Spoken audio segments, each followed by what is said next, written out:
जब तक जीऊं मैं आका कोई गम न पास आए, कोई गम न पास आए। अस्सलाम वालेकुम प्यारे इस्लामी भाइयों, इस बयान को पूरा सुने, इंशाअल्लाह ताला शब बरात की हकीकत मालूम हो जाएगी। मौलवी महराज रब्बानी वहाबियों का मौलवी क्या कहता है शब बारात के बारे में, सुनिए। शब बारात की खुसूसियत क्या है? मुस्तफीद शब बारात की कोई खुसूसियत नहीं है, शियों वाली रात है। मैं और इसके लिए आप मुर्दों की ईद मेरी कैसेट है, आप सुने, पूरे दलाइल वहां मौजूद हैं इंशाअल्लाह। जैसा कि कुतुब हदीस में दलील मौजूद है, कोई भी सही रिवायत इस सिलसिले में मौजूद नहीं है कुतुब अहादीस में। हादा शहरी व शहर रमजानुल्लाह, यानी शाबान मेरा महीना है और रमजान अल्लाह का महीना न, ये हदीस मेरी नजर से नहीं गुजरी है। और मैंने जैसा कि बताया, इस ताल्लुक से कोई भी हदीस सही नहीं है, इस ताल्लुक से कोई भी हदीस सही नहीं है। और उसी शाबान की 15वीं तारीख को दिन में हलवा बनाने, पूरियां पकाने तैयार करें, रात को मस्जिद में मर्द इबादत करते हैं और औरतें घरों में गुलछर्रे उड़ाती हैं हलवे माडे में, ये तमाम सब चीजें बहरहाल, और कब्रिस्तान जाते हैं, ये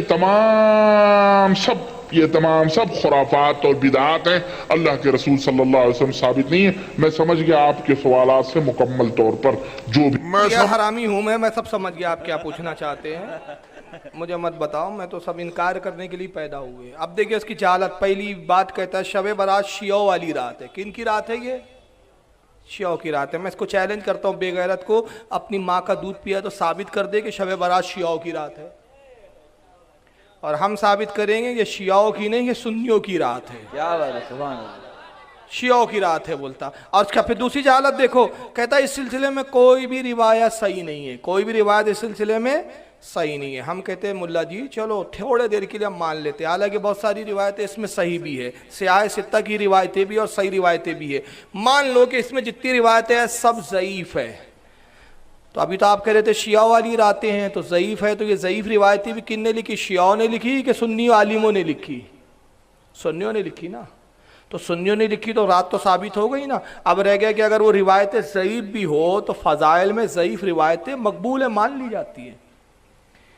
अब मैं इसकी एक मिसाल देता हूँ, आपको बहुत आसानी से समझाता हूँ कि ज़ईफ़ फ़ज़ाइल के मामले में मान ली जाती है। जो मैंने जुमला कहा इसका मतलब क्या होता है?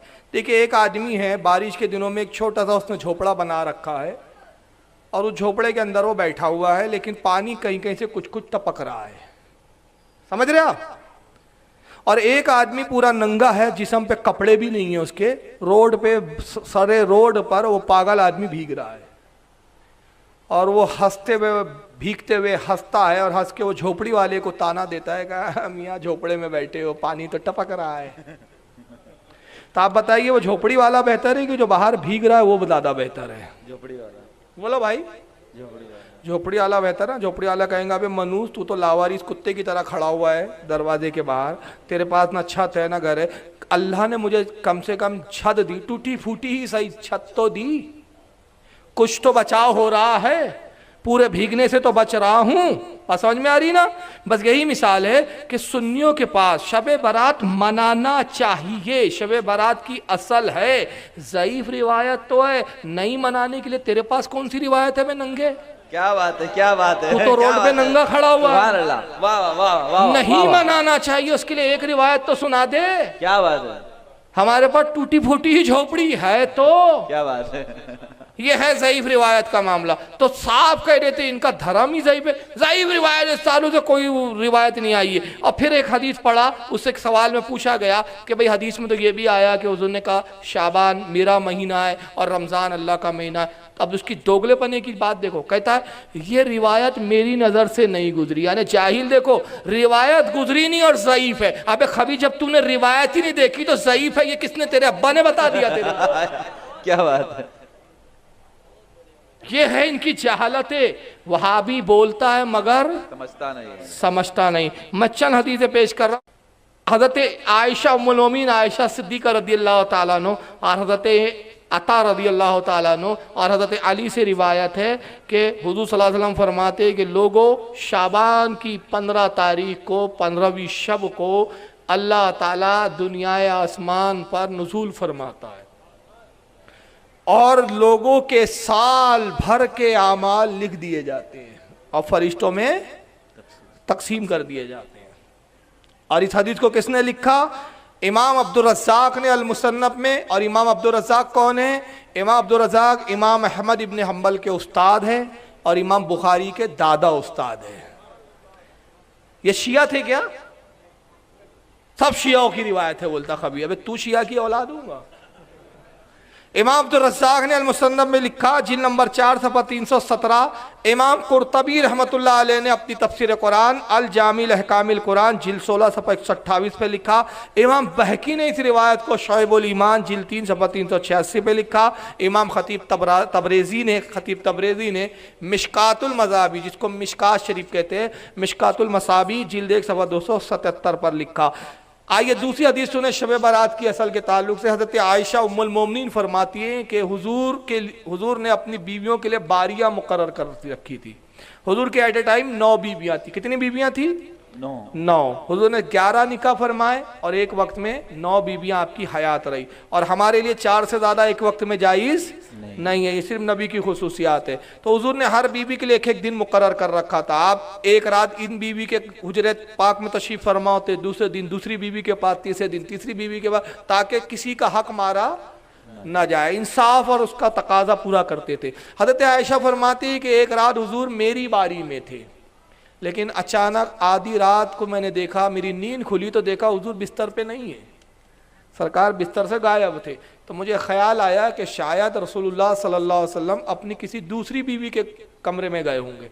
तो मैं हुजूर की तलाश में निकली और अज़वाज मोहतरात के कमरे बिल्कुल एक के बाजू एक लगे हुए थे, बिल्कुल एक के बाजू एक। फरमाती मैं हर कमरे के करीब से गुजरती मगर हुजूर की मौजूदगी का मुझे एहसास नहीं हुआ। हदीस में इतने ही अल्फाज है, लेकिन शारी ने हदीस बड़ा प्यारा बात बयान करते, इसकी शरह करते हुए कि हज़रत आयशा गुजर रही है, दरवाजे खटखटा के पूछती नहीं है किसी से कि आपके घर में हुजूर है क्या, आपके घर में हुजूर है क्या। एक घर के कमरे के पास आती है तो कुछ रुकती है, फिर आगे बढ़ जाती है, दूसरे कमरे पे आती है, देखती है, बढ़ जाती है। तो हज़रत आयशा कैसे महसूस कर रही थी कि हुजूर है या नहीं, रात का वक्त है।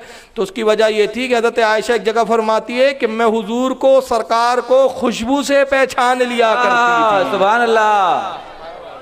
हुजूर जिस रास्ते से गुजर जाते तो क्या होता, वो रास्ते महक जाया करते थे।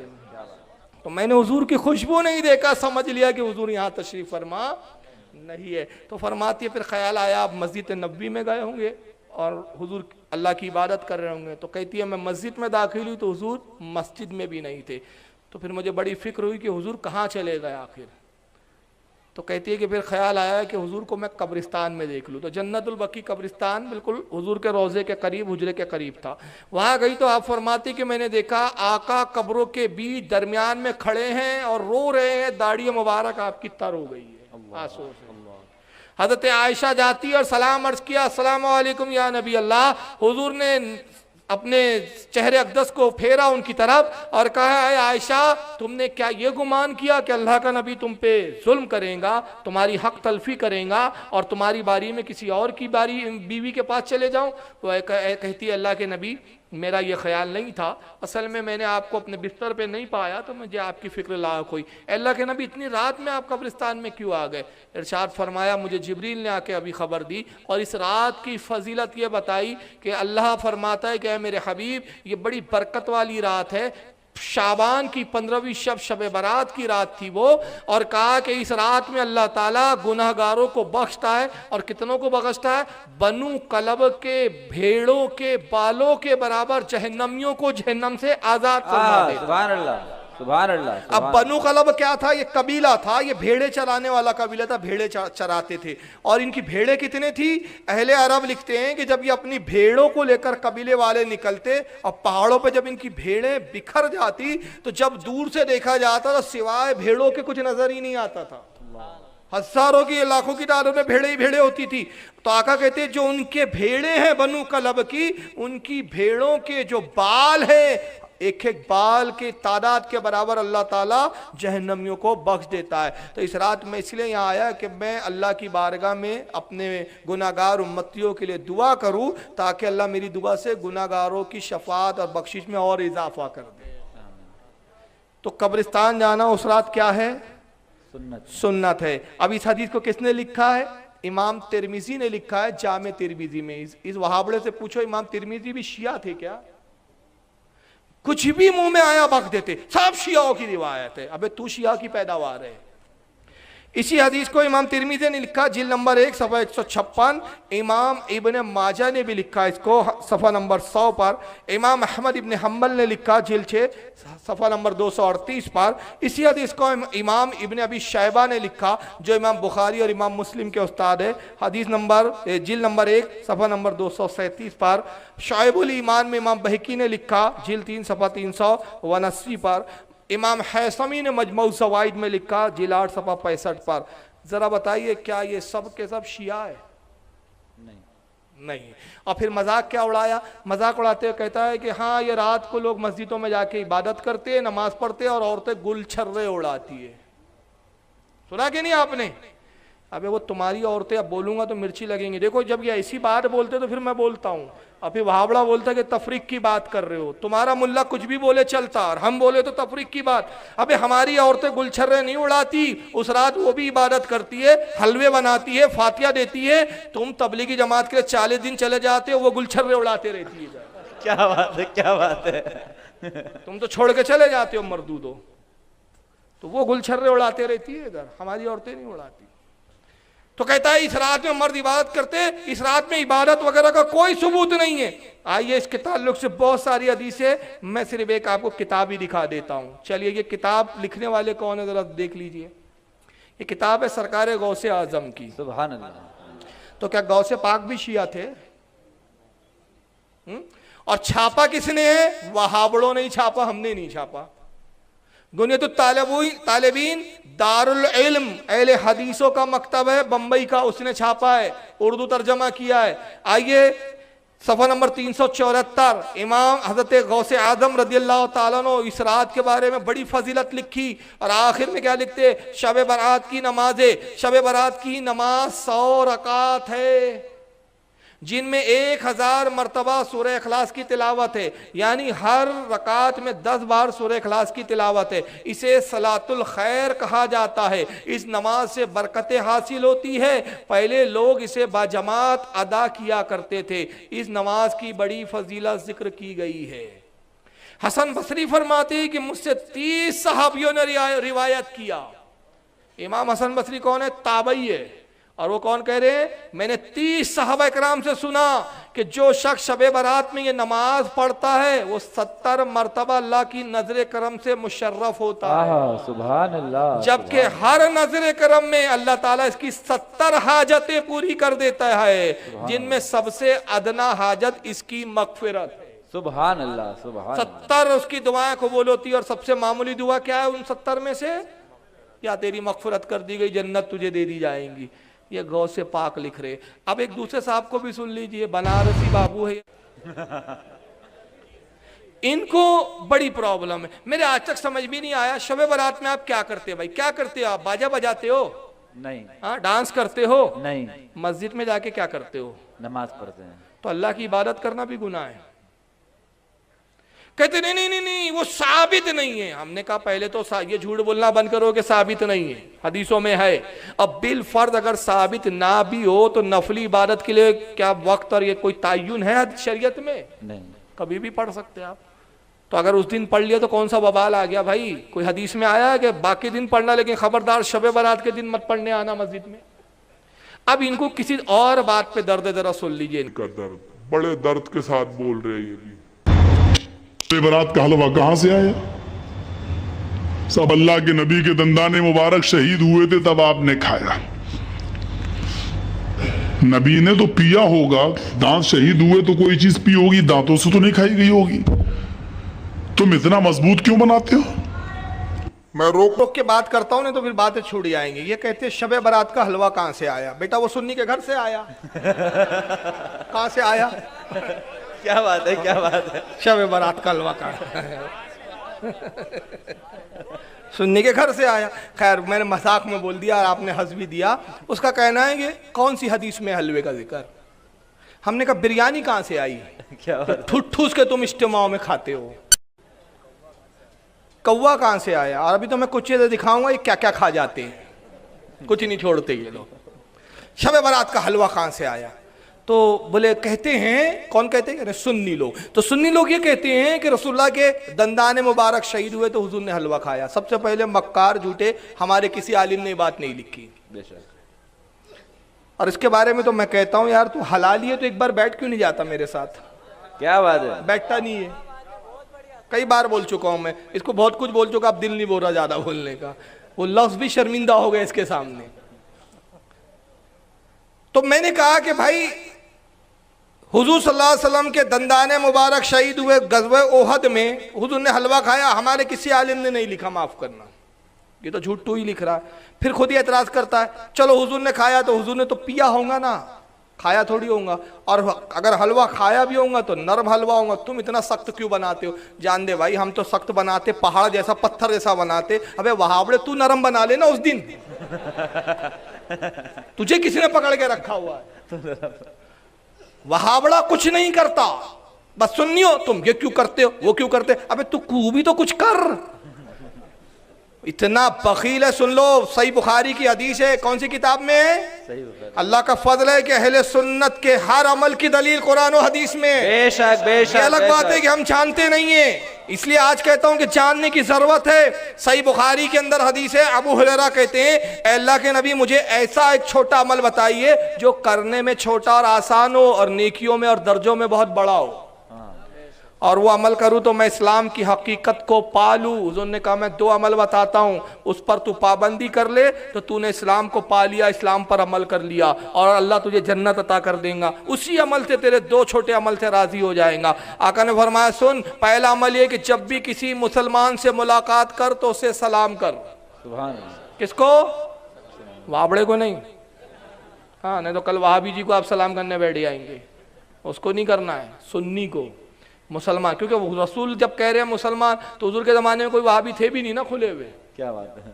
और जो वहाबी खुल जाते थे ना, यानी जो मुनाफिक खुल जाते थे, जब वो सलाम करते थे तो रसूलुल्लाह जवाब ऐसा नहीं देते थे वालेकुम अस्सलाम, कैसा जवाब देते थे, वस्सलामु अला मन इत्तबउल हुदा, सलामती है उसके लिए जो हिदायत की पैरवी करे। अगर तू हिदायत मानेगा तो सलामती, नहीं मानेगा तो सलामती नहीं, ये जवाब दिया जाता था उसको। तो कहा कि पहला अमल कौन सा है, तो अपने मुसलमान भाई को सलाम करो। दूसरा अमल क्या बताया कहने, कहा तू अपने मुसलमान भाई को खाना खिला दिया कर। सुभान अल्लाह सुभान। अब खाना खिलाना क्यों, किससे जोड़ा हुजूर ने, इस्लाम से। तो सुन्नियों के बुजुर्गों ने ऐसे कुछ मामलात रख दिए कि उस बहाने आदमी अमल करे। तो 11वीं रख दी कि खाना खिलाओ, 12वीं रख दी के खाना खिलाओ, शबे बारात मनाई के साथ हलवा खिलाओ, रजब रख दिए के कुंडे खिलाओ, छठी रख दी के ख्वाजा के नाम पर खिलाओ। तो सुन्नी बखील नहीं है, सकी है। और आका एक हदीस में फरमाते लोगों जहां ईमान है वहां बखालत दाखिल नहीं हो सकती, और जहां बखालत और कंजूसी है वहां ईमान दाखिल नहीं हो सकता। मोमिन सकी है, सकावत को पसंद करता है। तो चूंकि अल्लाह ने मोमिन सुन्नियों को बनाया तो वो ऐसा सकी है, खुद भी खाता है, दूसरों को भी खिलाता है, और ये बेगैरत न खुद खाता है न दूसरों को खिलाता है। क्या बात है, क्या बात है। सिर्फ कीड़े निकालता बैठा रहता है, ये क्यों करते हो वो क्यों करते हो। अबे तेरे बाप का हलवा है, हम पकाए खाए, तुझे क्या करना है मनु, तू गोबर खा। किसने रोका तेरे को, हमने रोका है। तू हमारे हलवे पे एतराज करे, तू हमारे शबे बारात पर एतराज करे, और जब हम जवाब दे तो तेरे फिर पिलपिले आते तबरीक की बात मत करो, काय को जलसा ले रहे आप, काय को बुला रहे यार फारूक साहब को, फालतू बातें होंगी। फालतू बात तो ये मुल्ला ने किया, ये करता नहीं तो मैं जवाब देता नहीं। क्या बात है, बेशक भाई इसने किया तो जवाब दे रहा हूं ना मैं। अरे काड़ी करता नहीं, उंगली करता नहीं, मैं इसकी उंगली पकड़ता नहीं। अब मैं तो बोलता हूं कि हमारी थ्योरी क्या है, सुन्नियों की सुन लो। हुजूर हाफिज मिल्लत फरमाते थे कि सुन्नी वो होता है जो किसी को छेड़ता नहीं। बेशक। सुन्नी वो है जो किसी को छेड़ता नहीं, और कोई उसे छेड़ दे तो उसको छोड़ता नहीं। क्या बात है, क्या बात है।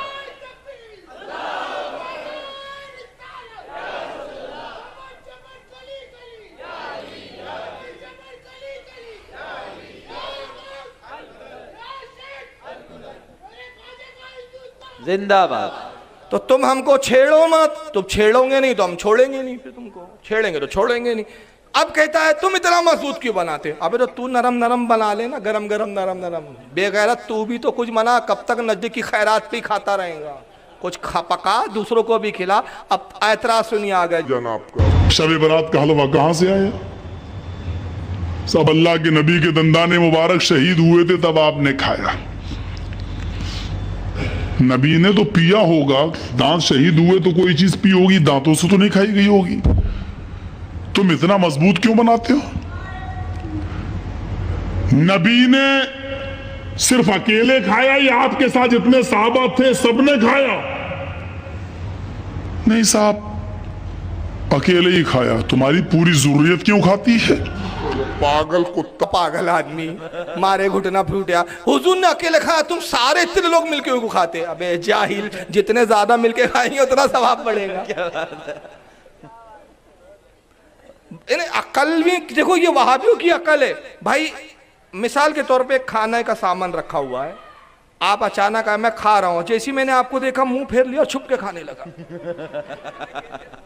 और आप मुझसे पूछे क्यों छुप के खा रहे? भाई वो जर्जिस खबीस ने कहा था रसूल ने अकेले खाया, इसलिए मैं आपसे भी छुपा रहा हूं। आप बताइए मेरे बारे में आपकी क्या राय होंगी? बोलो क्या होंगी राय? उन्होंने कहा अजीब मनूस आदमी है, बखील आदमी है। मोमिन की शान क्या है? खा रहा हो और उसका भाई आ जाए तो कहे अरे आइए जनाब आप भी शामिल हो जाइए। क्या बात है, बेशक है ना। और सरकार की यही सुन्नत थी, बेगैरत वहाबड़े को मालूम तो कुछ है ही नहीं। हुजूर की सुन्नत ये थी कि थोड़ी भी चीज होती तो हुजूर उसको तकसीम करके बांट के ही खाया करते। बेशक बेशक बेशक बेशक। एक हज़रत अनस की रिवायत है बुखारी के अंदर, बड़ी प्यारी है, उसमें फातिहा का सबूत भी है। उसमें हज़रत अनस कहते हैं कि मैं छोटा था, सही बुखारी की रिवायत है ये, कहा कि मैं छोटा था और मेरी माँ उम्मे सुलैम ने, उनकी माँ का नाम था उम्मे सुलैम, तो एक मरतबा ऐसा किया कि रोटी को बारीक पीस लिया, जिसको हम कहते हैं मलीदा, और असली घी में उसको मिलाया और उसमें कुछ गुड़ डाल दिया। उस ज़माने में शक्कर महंगी होती थी, गुड़ सस्ते होते थे, तो गुड़ भी डाल दिया ताकि मीठा हो जाए। तो अब वो रोटी का एक तरह से क्या बन गया, वो हलवाई बन गया, वो असली घी में मिल कर। और एक लकड़ी का छोटा सा प्याला था, उसमें डाल दिया और कहा बेटा अनस जाओ मेरी तरफ से रसूलुल्लाह को दे देना। सुभान अल्लाह। तो हज़रत अनस बड़े खुशी खुशी आए। हज़रत अनस छोटे थे, वो कहते जब मेरी माँ रसूल को कुछ भेजती तो सबसे ज्यादा मुझे उस वक्त खुशी होती थी। क्या बात है कि आज हुजूर को कुछ भेजा है हमारी अम्मी ने। तो हुजूर के पास पहुंचे तो मस्जिद नबवी में सरकार बैठे और 70 से ज्यादा सहाबा बैठे हुए। क्या बात है। और प्याला था इतना सा, एक आदमी के बराबर, काफी। अब वो अनस सोचने लगे वालदा ने तो रसूल के लिए भेजा और यहाँ इतने सारे बैठे हैं, और हुजूर की आदत है कि सबको देकर खाते हैं, तन्हा नहीं खाते। तो मायूस हो गए जाते अनस। बहरहाल आगे गए, कहा सरकार मेरी माँ उम्मे सुलैम ने दिया है। कहा रख दे अनस। हज़रत अनस कहते मैंने प्याला रखा, हुजूर ने अपने हाथों को उठाया। आहा सुभान यही फातिहा है। और अल्लाह के कलाम से यानी कुरान से जितना चाहा, जहां से चाहा उतनी तिलावत फरमाई, जो चाहा आपने तिलावत की, अपने हाथों को फेरा, कहा अनस मेरे बच्चे हर सहाबी के सामने इसको रखता जा। फिर एक सहाबी के सामने प्याला रखा, वो खाने लगे, तब वो शर्मा रहे, भाई दूसरों को भी मिलना चाहिए, तो उन्होंने थोड़ा सा एक निवाला लिया, उन्होंने कहा खाओ खाओ पेट भर के खाओ, सुभान अल्लाह, और खाओ, शिकमहोर शेर होकर खाओ और खाओ। हुजूर उभार रहे, अब हुजूर के कहने पे खाए जा रहे, खाए जा रहे। कहा या रसूलल्लाह पेट भर गया, खुदा की कसम अब एक लुकमा भी नहीं खा सकता। अनस प्याला दूसरे के सामने रख दो, प्याला दूसरे के पास, उनसे भी हुजूर कहते खाओ खाओ, वो भी खा रहे, तीसरे के पास, चौथे के पास, 70 से ज्यादा सहाबा से घूम कर प्याला हुजूर की बारगाह में आया। अब आखिर में, सबसे आखिर में हुजूर ने उसमें से तनावुल किया और कहा अनस देख रहे हो बच गया है, जाओ अपनी माँ उम्मे सुलैम को मेरी तरफ से दे देना। अनस कहते कसम खुदा की जिसके कब्जे कुदरत में मेरी जान है और जिसने रसूल को हक के साथ भेजा, मैं हैरान हो गया, जब लाया तब ज्यादा था कि अब ले जा रहा हूं तो ज्यादा हो गया। नारे तकबीर, नारे रिसालत, तहफ्फुज़ अक़ाइद कॉन्फ्रेंस जिंदाबाद। सुभान अल्लाह। ये अजीब वहाबियों का पागलपन है। हुजूर ने तो अकेले खाया होगा, तुम सब मिलके क्यों खाते हो? इसलिए मिलके खाते हैं कि हम सकीय वहाबियों जैसे मनूस और बखील नहीं है, हम सब मिल बांट के खाने वाले लोग हैं। और इसलिए मिल बांट के खाते हैं कि ऐ परवरदिगार, यहाँ तेरे नबी के नाम पे हम भी खा रहे, खिला रहे, अब तेरा काम है कि तू जन्नत में अपने नबी के सदके में हमें खिला, इस उम्मीद पे खिलाते। अब उसकी दूसरी पागल बातें सुनो, एक हर बात के बाद एक पागल बकवास की है उसने। के साथ जितने साहबा थे सबने खाया? नहीं साहब, अकेले ही खाया। तुम्हारी पूरी जरूरत क्यों खाती है? नबी ने सिर्फ एक बार खाया, तुम हर साल क्यों खाते हो? चलो मैंने मान लिया तुम्हारी बात, नबी ने सिर्फ एक साल खाया जिस दिन दंदाने मुबारक शहीद हुए, तुम्हारी पूरी जरूरत हर साल क्यों खाती है? ये है मारे घुटना। और दूसरी बात बोलता हूं, वहाबी को अकल नहीं होती, उल्लू माँ के खपती बेटे चिराग लेके हगने बैठे। ये है इनकी कैफियत। खिसियानी बिल्ली खंबा नोचे और अपने आप को अल्लामा बोलते, चाहिए जमाना, औकात नहीं है। खुदा की कसम में बैठ जाए, इसके बारे में तो मैं बोलता हूँ और कसम खा के बोलता हूँ और हर जलसे में बोलता हूँ, जिस दिन जर्जिस बैठ जाएगा, खुदा की कसम इसका पाजामा आगे से सफेद और पीछे से पीला हो जाएगा।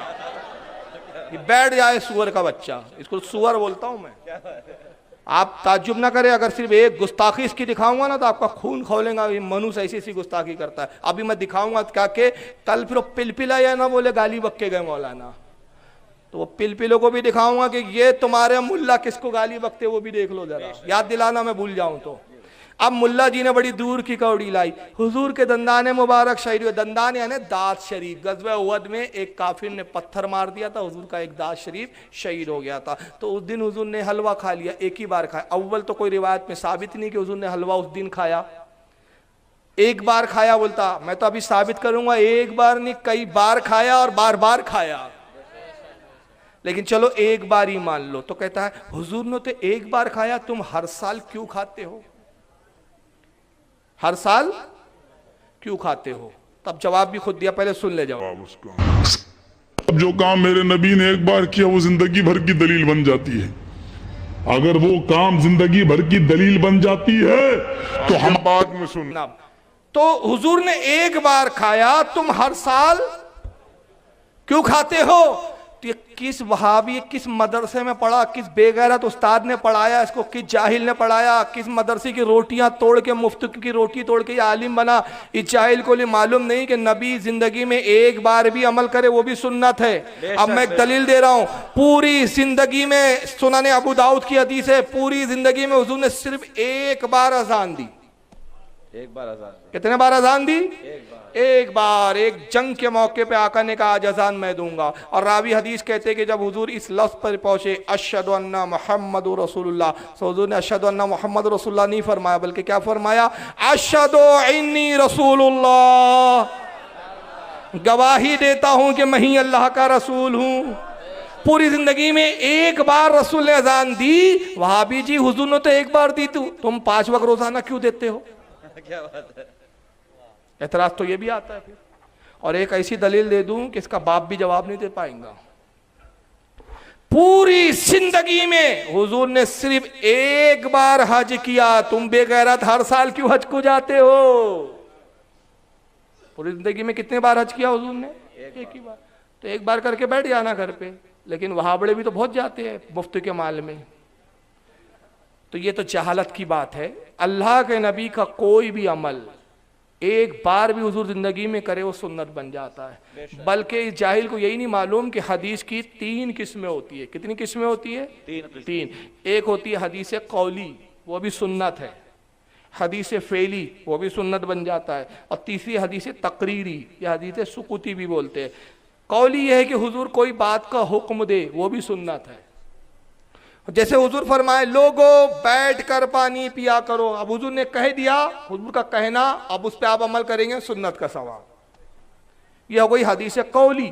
हदीस फेली, हुजूर हुक्म ना दे लेकिन करके दिखाएं। हुजूर कोई काम करें और हमें मालूम हो कि हुजूर ने ये किया, तो वो काम हम भी करेंगे तो वो हमें सुन्नत का सवाब मिलेगा। और हदीस तकरीरी या सुकुती किसे कहते हैं? नबी ने वो काम नहीं किया, काम करने वाला सहाबी था, लेकिन हुजूर ने कोई एतराज नहीं किया, रोका नहीं, मना नहीं किया। उस काम को हुजूर ने देखा और खामोशी इख्तियार की, वो काम भी सुन्नत बन जाता है। इसलिए कि हुजूर देख ले और मना ना करे तो इस बात की दलील है कि गोया उस काम से रसूलुल्लाह राजी है।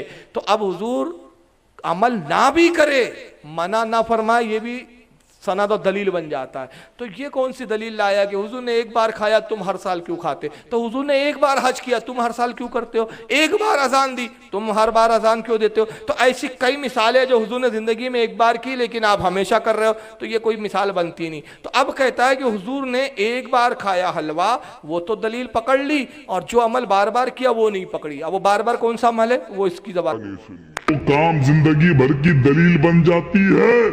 तो हमारे नबी ने पेड़ पे पत्थर तो कई कई दिन मुसलसल बांधे हैं, वो दलील क्यों नहीं बनाई तुमने?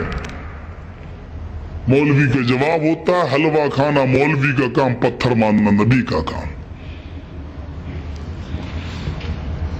खाने का मामला आया, मौलवी ने सुन्नत बना लिया। बुखारी शरीफ की किताबुल अतीमा वल अशरिबा की रिवायत है, हजरत अब्दुल्ला इब्न अब्बास इस हदीस के रावी हैं, फरमाते हैं कि नबी अकरम सल्लल्लाहु अलैहि वसल्लम के ऊपर मुसलसल कान रसूलुल्लाह सल्लल्लाहु अलैहि वसल्लम यबीतुल लयालियल मुतताबिअता,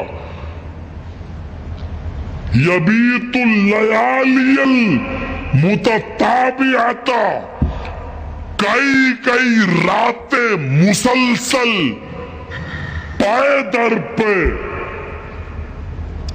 ऐसी गुजर जाती थी कि आपके और आपके घर वालों के पास हुआ व अहलु ला यजिदून आशान, रात का खाना नहीं मिलता था।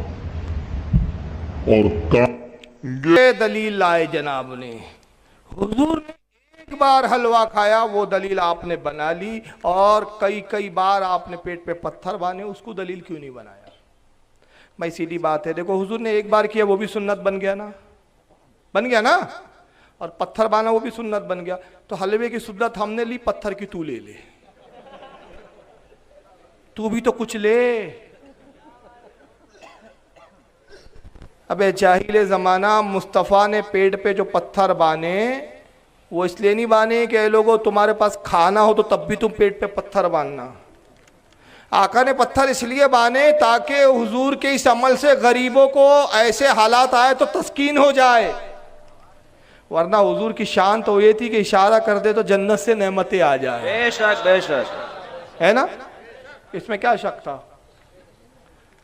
एक बड़ी प्यारी हदीस याद आ रही है इस मौके पे, हालांकि मोहर्रम के मौके पे बोलना चाहिए लेकिन याद आ गई है अभी इस वक्त।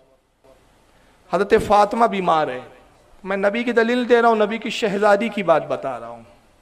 हजरत फातिमा बीमार है तो अपने शौहर अली से कहती है कि अबुल हसन अनार खाने का बड़ा जी चाह रहा है।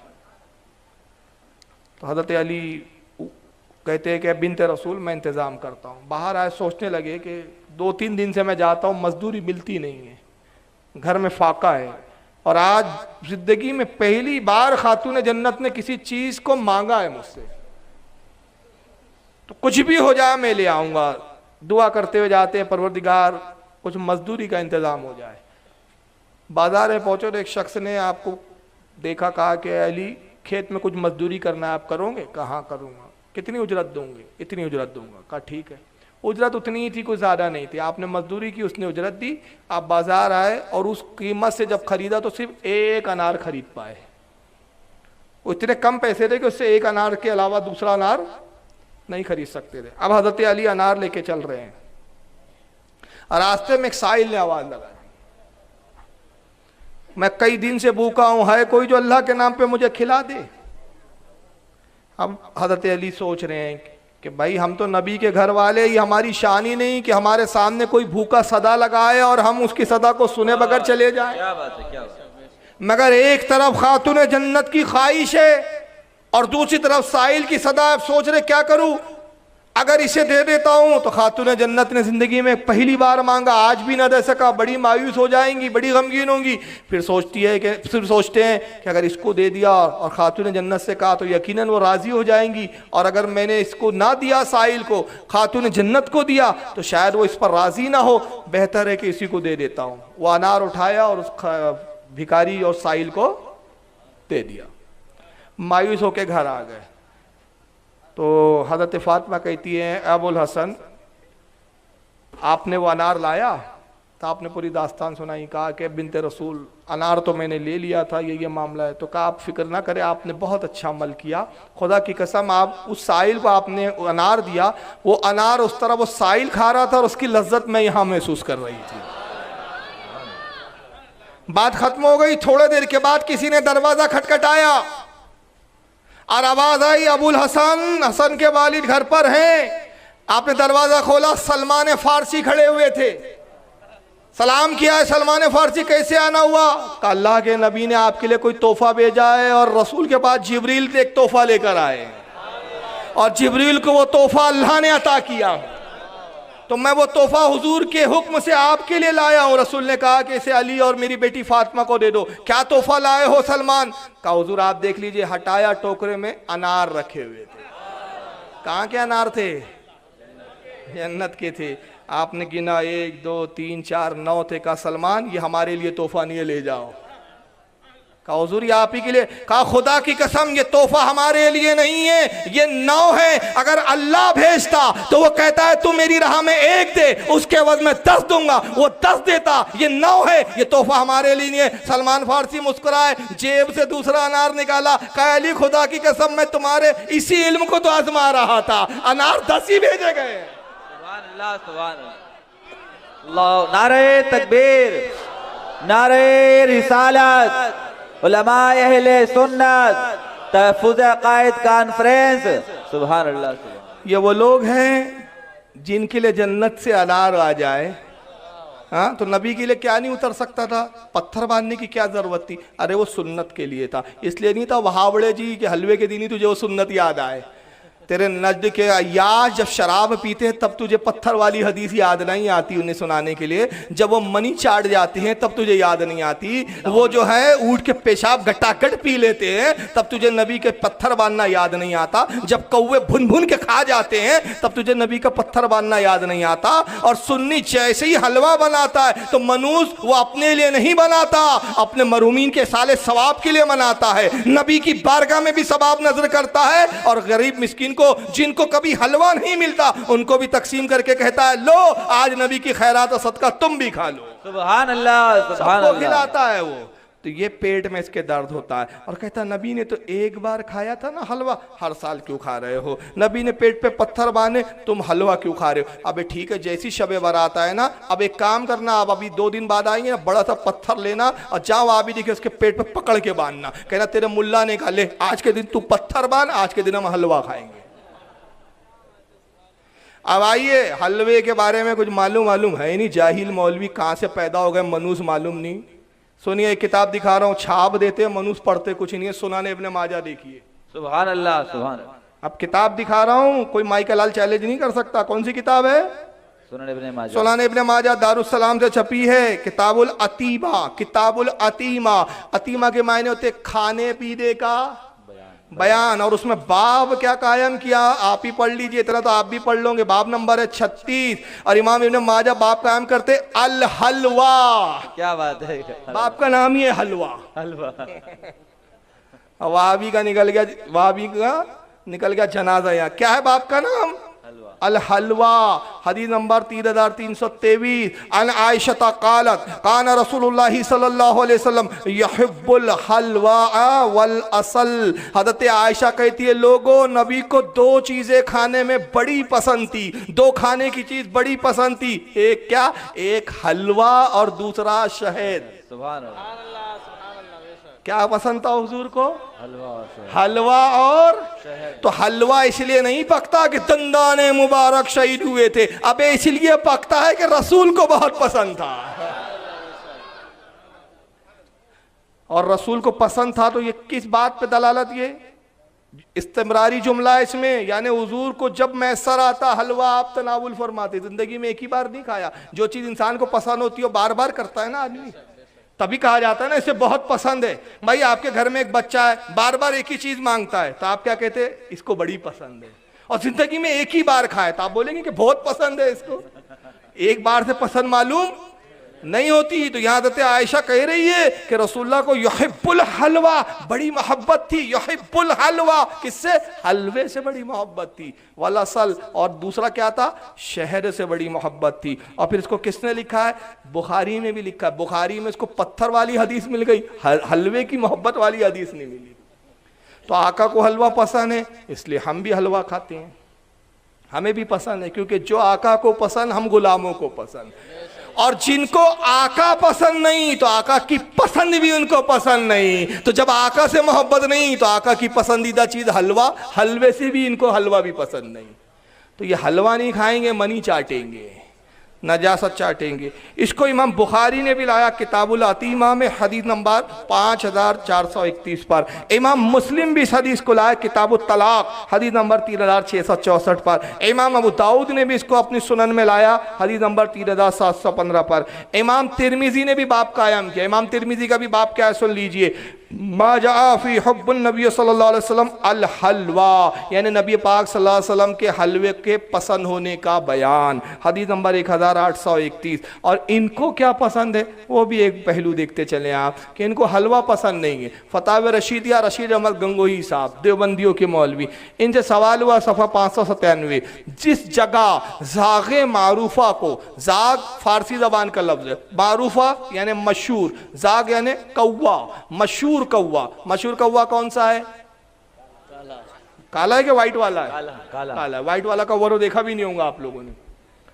कहते जिस जगह ज़ाग़े मारूफा यानी मशहूर काला काला कलोटे वाला कौवा, उसको अक्सर हराम जानते हो और खाने वाले को बुरा कहते हो, तो ऐसी जगह इस कौवा खाने वाले को कुछ सवाब होगा या ना सवाब होगा ना अज़ाब। यानी कहते हैं ऐसी जगह जहाँ लोग काला कौवा खाते नहीं हैं, कौवा खाने वाले को बहुत बुरा समझते हैं, उसको बड़ी नफरत से देखते, तो ऐसी जगह कोई देवबंदी कौवा खाए तो उसको सवाब होगा कि नहीं होगा? जवाब देते सवाब होगा।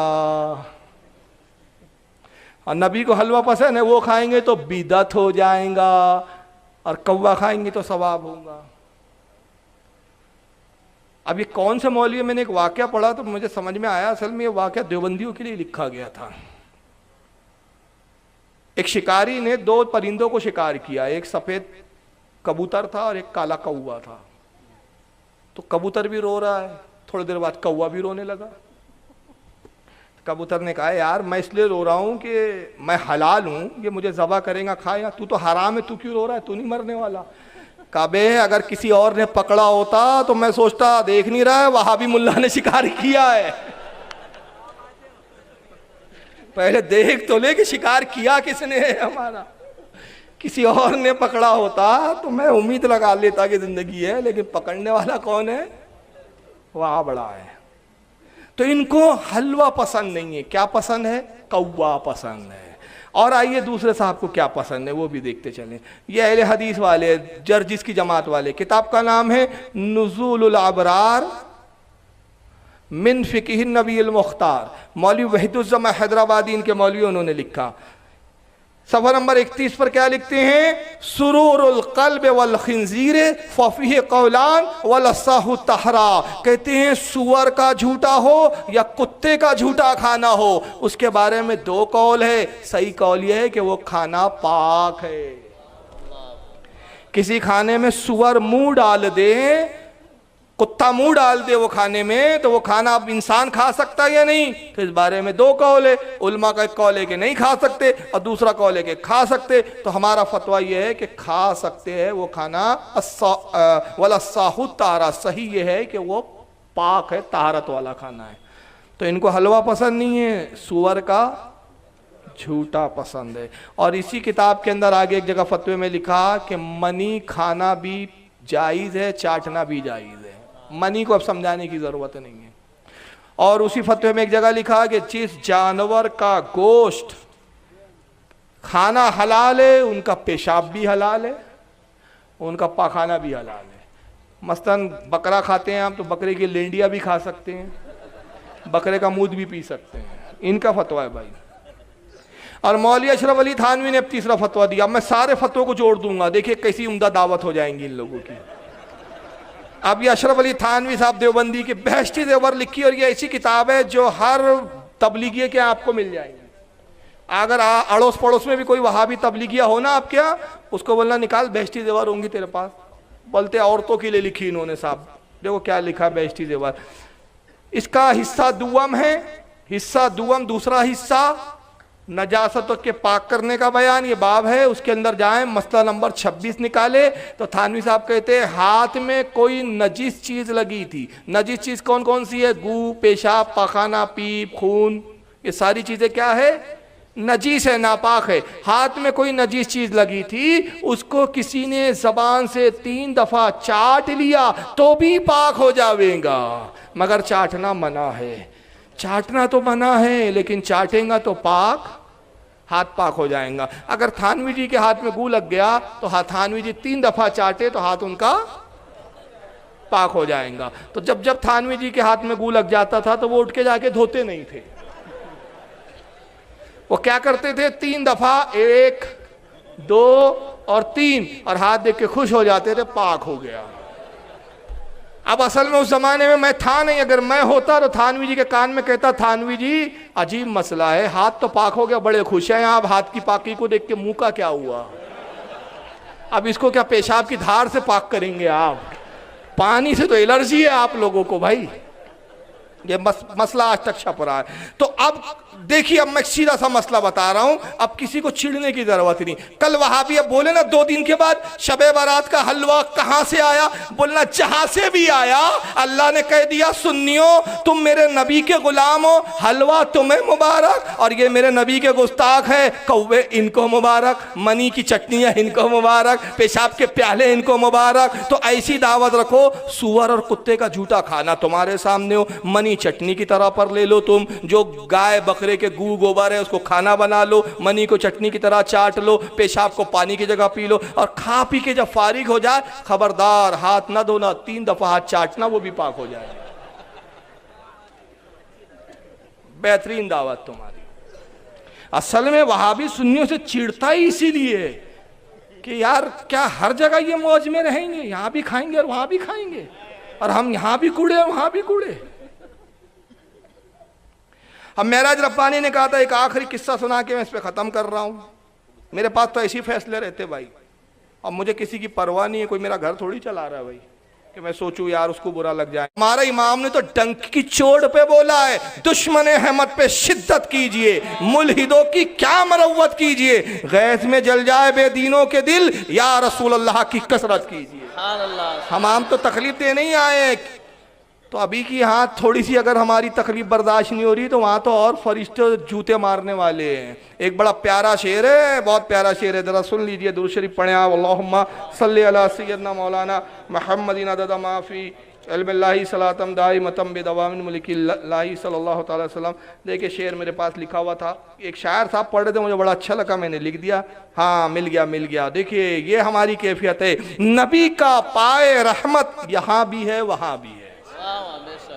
नबी का पाए पैरे अक़दस को कहते हैं, नबी का पाए रहमत यहाँ भी है वहाँ भी है, गुलामों के लिए रहमत यहाँ भी है वहाँ भी है। मदीना देखकर दीवाने सरकार कहते हैं, मदीना देखकर दीवाने सरकार कहते हैं, हमारे वास्ते जन्नत यहाँ भी है वहाँ भी है। वहाँ पर आतिशे दोज़ख, वहाँ पर आतिशे दोज़ख, यहाँ अहमद रजा वाले, वहाँ पर आतिशे दोज़ख और यहाँ अहमद रजा वाले, वहाबी के लिए आफत यहाँ भी है।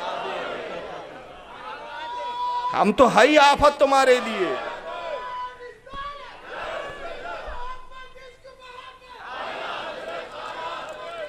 हमने कब कहा कि भाई हमें जो है वो तुमको खुश करने आए, चापलूसी करने आए? हम तो चापलूसी करे, हम तो वो है करूँ मधा आइले दुवल रजा, पड़े इस बला में मेरी बला, मैं गदा हूँ अपने करीम का, मेरा दीन पा रहे नान नहीं। समझ रहे? दीन रोटी का टुकड़ा मेरा दीन थोड़ी है। आप पिलपिलों का ईमान 35 रुपए का है। कितने रुपए का ईमान है?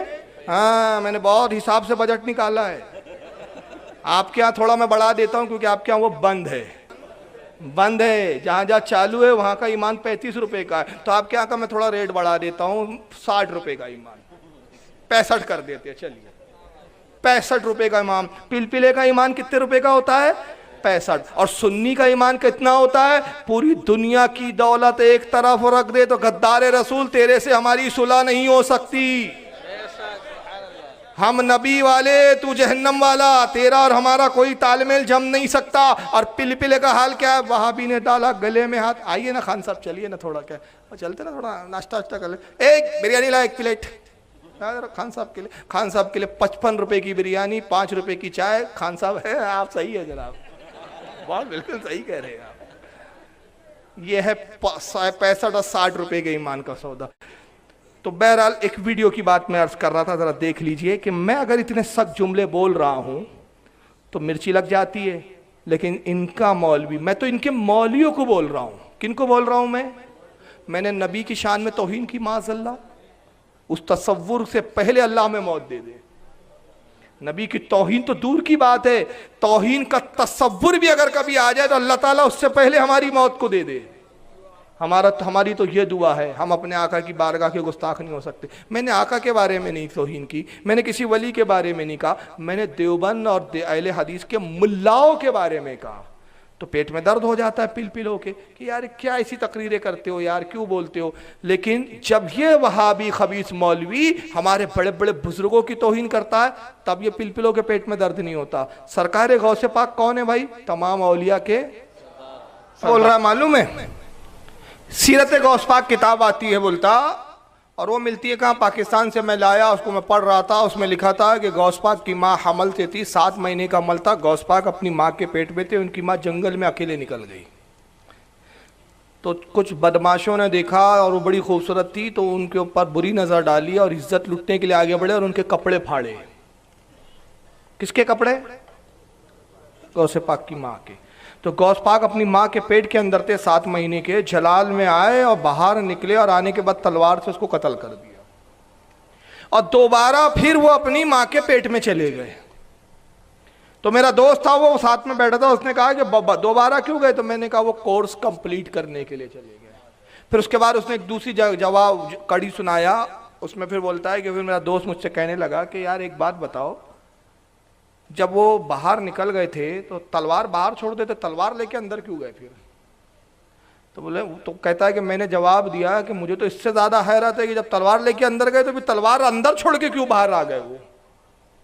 सवाल ये पैदा होता है, इसको 8 साल से मैं चैलेंज कर रहा हूं और मैंने ये जुमला बोला, इसको कई तकरीरों में बोला, आज भी मैं बोल के जा रहा हूं कि अगर तू हलाली है तो वो किताब कौन सी है और कहाँ ये वाकया लिखा है हमको दिखा दे, क्योंकि ऐसी कोई किताब मौजूद नहीं है।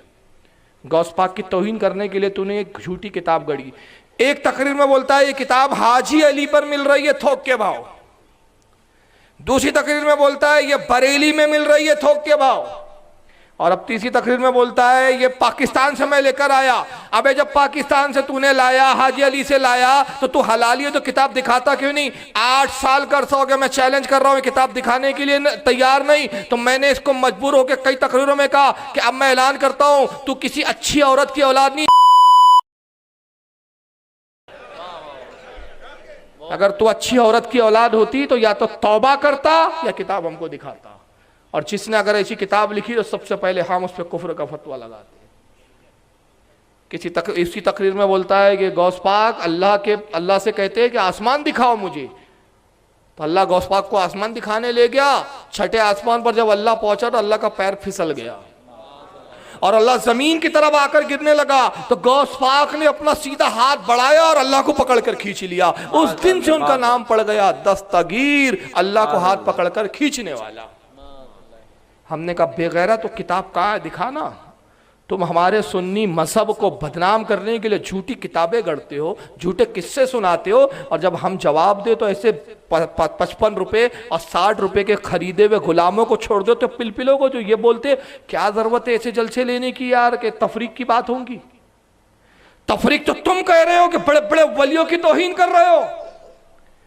उसी में एक जगह कहता है कि गौसे पाक के जमाने में, एक जमाने में एक दौर ये था, कहता है कि एक गांव में बारिश नहीं हो रही थी। गांव वालों ने कहा मुखिया से बारिश नहीं हो रही है, क्या कर रहे हो मुखिया बन के? कहा चंदा जमा करो, मैं अल्लाह से बात करके आता हूं। गांव वालों ने चंदा जमा करके दिया, मुखिया शहर गया, घूम फिरने लग गया, कहा 2-4 दिन में बारिश हो जाएंगी। वैसी जब वापस आया तो इत्तेफाक से बारिश हुई नहीं। गांव वालों ने पकड़ लिया, कहा बारिश क्यों नहीं हुई? कहा अल्लाह बड़े गुस्से में है। और अल्लाह ने गौस पाक को बुलाया और गौस पाक से कहा कि लोग मुझे रब कहाँ मानते हैं, सारे लोग तो तुझे रब मानने लग गए हैं। मेरे नाम से कोई 1 रुपया मांग ले तो कोई देता नहीं है, और तेरे नाम से कोई मांगे तो बिरयानी की डेगे बन जाती हैं, जर्दे बन जाते हैं, पुलाव बन जाते हैं, मनो खाने बन जाते हैं। लोग मुझे रब नहीं मानते, तुझे रब मानते, इसलिए मुझे गुस्सा आ गया, मैं पानी नहीं बरसाऊंगा। तो गौस पाक अल्लाह से लड़ रहे हैं। कौन लड़ रहे हैं? गौस पाक अल्लाह से लड़ रहे हैं। तो मैं अल्लाह को और गौस पाक को लड़ते हुए छोड़कर आया हूं। अब अगर अल्लाह जीत गया तो बारिश नहीं होगी, और गौस पाक जीत गए तो बारिश हो जाएगी। ये तौहीन नहीं है सरकार है गौसे पाक की? ये हमारे मजहब को बदनाम करने के लिए झूठ नहीं कर रहे हो तुम? झूठी किताबें नहीं बयान कर रहे हो तुम? तकरीर करो, ये झूठे बोलो तो सब जायज तुम्हारे लिए, हम जवाब दे तो तुम्हारी मिर्ची लगती। अरे क्या इसमें बोलने की बात है? साले ऐसे लोग, इनको ऐसे ही बोलना चाहिए। सही बोल रहा हूं मैं। अगर इस्लामी हुकूमत होती ना, खुदा की कसम इनको पकड़ पकड़ के कत्ल कर देता मैं। वो तो हम कानून से मजबूर है कि हिंदुस्तान का कानून हमको इजाजत नहीं देता। ये वाजिबुल कत्ल है ये लोग, खबीस की औलाद जो हमारे बुजुर्गों की तौहीन करते हैं। फिर बोलता है कि उसी किताब में ये भी लिखा है कि गौस पाक ने अपने मुरीद से कहा, मेरे मुरीदो अल्लाह जहन्नम में डाले बेधड़क चले जाना, मैं जहन्नम में थूक दूंगा तो जहन्नम बुझ जाएगी। और हम 8 साल से एक ही बात बोल रहे हैं कि बेगैरत तुम मौलवी है, मिंबर पे बैठ के झूठी किताब सुनाता है, झूठे किस्से सुनाता है। अगर तू हरामी नहीं है, तेरे नुत्फे में पड़ोसी का नुत्फा शामिल नहीं, तेरे पैदाइश में तेरे पड़ोसी ने अगर मेहनत नहीं की तो किताब दिखा, तौबा कर, नहीं तो कि मुझसे गुस्ताखी हुई तो। अरे गुस्ताखी नहीं, अगर कल मैं ये बोलूं कि जर्जिस की माँ, इस वहाबी की माँ जंगल जा रही थी और 2 डाकुओं ने उसके कपड़े फाड़ के इज्जत लूटना शुरू कर दी, बुरा नहीं लगेगा? गौस पाक की माँ के बारे में बोलता है तू सुअर की औलाद, और खुद जानी है कमीना, बनारस की लड़की के पास जाके जिना कराया कमीने ने, और उसकी ऑडियो आई तो ऑडियो सुन नहीं सकते आप, मैं सुना नहीं सकता यहाँ, क्या मैं बोल नहीं सकता, बुजुर्ग बैठे हैं यहाँ पर। अब मौलवी है तुम, ऐसे मौलवियों को मेंबर पे बिठाते हो और बात बोलते हो कि साहब बोलो मत इनके बारे में। ये कौम को गुमराह कर रहे हैं सुअर के बच्चे, ये इसलिए हमारा खून खौलता है। ये बोलते हैं कब्रों पे मत जाओ, यहां मत जाओ, वो मत जाओ। अबे मनुष्य की औलाद, हमको बोलो ना, मर्द के बच्चे हो ना, मर्द हो क्या तुम? हिजड़े हो क्या? छक्के हो क्या? ये छुप छुप के बात करते हो, मैदान में क्यों नहीं बोलते हमारे से? ये ऐसी ऐसी तौहीनें किया। आला हजरत के ताल्लुक से अगर मैं वीडियो दिखाऊंगा तो आप सुन नहीं सकते माज़अल्लाह। आला हजरत को कौन से लफ्ज़ से आला बोलता है? आला हजरत। मैं लफ्ज़ का तर्जुमा बताऊंगा आपका खून खौल जाएगा। अल्लाह किसको बोलते हैं मालूम है आपको? वो ऐन से आला हजरत, उसको छीड़ के जबान पलट के बोलता है, ये आला ज़ात इशारा करता है। समझ रहे आप? तो हमारे बुजुर्गों को ये बोलो और उसके बाद हम जबान भी ना खोले यार। इतने बेगैरत तो हम नहीं है। अब तुम कौन हो? हमने तुमको अच्छी तरह से पहचान लिया है, अच्छे से पहचान लिया है। और तुम चाहे पैर रगड़ रगड़ के मर जाओ, ब्रिटानिया 50 सर पटक पटक के मर जाओ, हम तो पूरी जिंदगी इनकी ऐसी तैसी करते रहेंगे। और ये कौन लोग हैं जो कब्रों पे रोकते हैं? अभी शबे बारात आएंगे ना, आप कब्रिस्तान जाएंगे कि नहीं जाएंगे? हाँ, एक टोला निकलेगा, कब्रों पे जाना जायज नहीं। शबे बारात में कब्रों पे जाने की कोई असल नहीं। मैंने भी फिक्र किया, मैंने कहा यार ये रोकते क्यों है, आखिर क्या प्रॉब्लम क्या है इनको? तो मेरे समझ में आया कि हुआ ये कि असल में एक वाक्य था, और वाक्य ये है कि गांव में एक औरत बड़ी बदनाम थी साहब, बदचलनी में बड़ी बदनाम हो गई। एक लड़का था, लोग कहते थे ये हरामी बच्चा है। उसने देखा कि साहब लोग बदनाम करते हैं, ताने देते हैं, तो अपनी इज्जत बनाने की एक ही सूरत है कि बच्चे को आलिम बना दो। बच्चे को देवबंद के मदरसे में भेज दिया। कहाँ भेजा? और बच्चे को ताकीद की, बेटा उस वक्त तक गांव में शक्ल ना दिखाना जब तक मुफ्ती, आलिम, फाजिल, बहुत बड़े अल्लामा ना बन के आ जाओ। बच्चा खत लिखता, अम्मी जान छुट्टियां लगी है मैं आना चाहता हूँ। कहती बेटा वहीं छुट्टियां गुजार लो, गांव मत आना। इसी अंदाज में आना है कि तुमको लोग जब देखे तो आलिम की शक्ल में देखे, मुफ्ती की शक्ल में देखे। बच्चा भी सोचता था कि माँ मुझे काबिल बनाना चाहती है, बड़ी मेहनत से पढ़ा, बहुत बड़ा आलिम, फाजिल, मुफ्ती बना। जब मुफ्ती उफ्ती हो गया तो माँ को ख़त लिखा कि अम्मी जान अब मैं दारुल इफ्ता में भी बैठता हूँ, फतवे भी देता हूँ, कई फतवे मैं लिख चुका हूँ, सारे असातिज़ा और उस्ताद मुझसे बड़े खुश है, अब मेरी गिनती बड़े आलिमों में होने लगी है, अब मैं गाँव आना चाहता हूँ, क्या आपकी इजाज़त है? माँ ने कहा बेटा आओ। अब मुफ्ती साहब गाँव पहुँचे तो गांव के इकलौते आलिम थे, गांव में बड़ी खुशी की लहर दौड़ गई कि साहब हमारे गांव का एक बच्चा आलिम फाजिल मुफ्ती बनकर आया। पूरा गांव वाँव सजा दिया गया, बड़ी आओ भगत हुई, मुफ्ती साहब भी बड़े खुश हुए। साहब 2-3 दिन के बाद शब बारात आ गई तो गांव के वो बचपने के दोस्त जो बचपन में मुफ्ती साहब के साथ खेला करते थे वो आए। अब मुफ्ती साहब आलिम बन गए थे, वो बेचारे खेत के मजदूर रह गए, जाहिल के जाहिल रह गए, पढ़े नहीं तो हालांकि थे दोस्त। आए बड़े अदब से कहा भाई मुफ्ती साहब आप तो मुफ्ती आलिम हो गए और हम तो जाहिल के जाहिल रह गए, आप आलिम हो गए, तब हम भी आपका अदब करते, अगरचे आप हमारे बचपन के दोस्त हैं। बड़ी खुशी की बात है कि आप उस मौके पे आए कि शब बारात की रात है और आज हम सब कब्रिस्तान जाएंगे। हर साल जाते हैं हम तो अपने टूटे फूटे अंदाज में, हमको सही कुरान पढ़ना नहीं आता, हमको सही फातिहा देना नहीं आता, जो भी जैसा समझता है हम फातिहा दे देते हैं, इसाले सवाब कर देते हैं। इस साल तो हमारी खुशी की महराज नहीं कि इस साल आप जैसा आलिम है, तो हम चाहते आप हमारे साथ कब्रिस्तान चलें और आप अपने वालिद को भी इसाले सवाब करें, हमारे माँ बाप की भी कब्रों पर इसाले सवाब करें। मुफ्ती ने कहा बिल्कुल ठीक है, बहुत अच्छी बात है, इसमें कौन सी बुरी बात है, बिल्कुल चलेंगे। रात आई, दोस्त तैयार होके आए, आवाज़ दी कि चलिए मुफ्ती साहब चलना है। कहा रुको मैं अपनी माँ से थोड़ा मिल कर आता हूँ। माँ के पास पहुँचे, कहा अम्मी देखिए जब मैं छोटा था तब आपने मुझे भेज दिया देवबंद के मदरसे में, अब जब लौटा तो सीधा जवान होकर लौटा हूँ, तो आपने कभी इस बीच में बताया नहीं कि अब्बू जान का इंतकाल कब हुआ, कैसे हुआ, किस कब्रिस्तान में, कब्रिस्तान के किस सिमत में है, तो आज बता दीजिए अम्मी जान, क्योंकि आज वो रात है कि सब अपने मरहूमों के नाम से साले सवाब करते हैं, सब अपने मुर्दों को बख्शते हैं, आप बताइए कि अब्बा जान की कब्र कहाँ है। कहा बेटा फातिहा तो कैसे भी हो सकती है,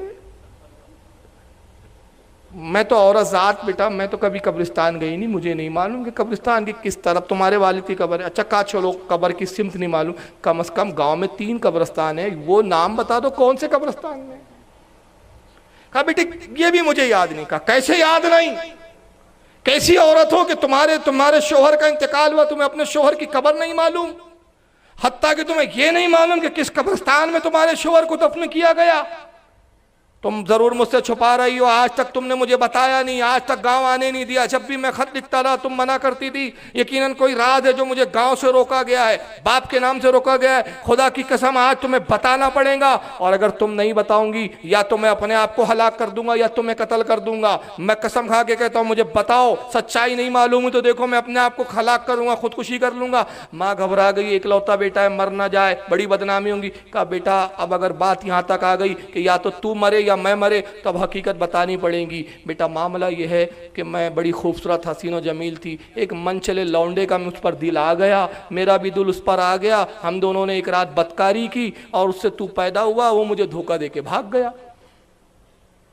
तो तेरे बाप का पता ही नहीं है बेटा जिंदा है कि मुर्दा है, कहाँ है, क्या कर रहा है, तो मुझे बाप के बारे में मालूम नहीं, तो बेटा बताऊं कैसे। और इस बात पे मैं बड़ी बदनाम हुई, तो मैंने अपनी बदनामी को दबाने के लिए तुझे आलिम बनाया, ताकि तेरे इल्म के रौब की वजह से लोग मेरी तरफ उंगली ना उठाए।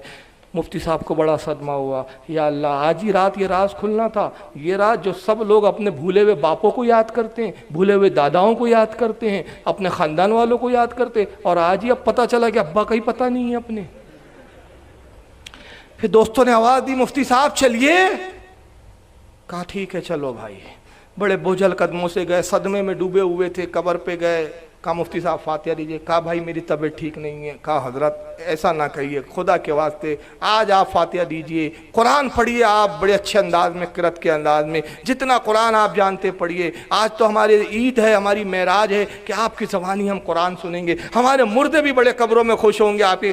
कहा भाई जैसा तुम देते थे वैसी फातिहा दो यार, जैसा पढ़ते थे पढ़ो यार, दिल नहीं है समझा करो यार, मेरा मूड नहीं है।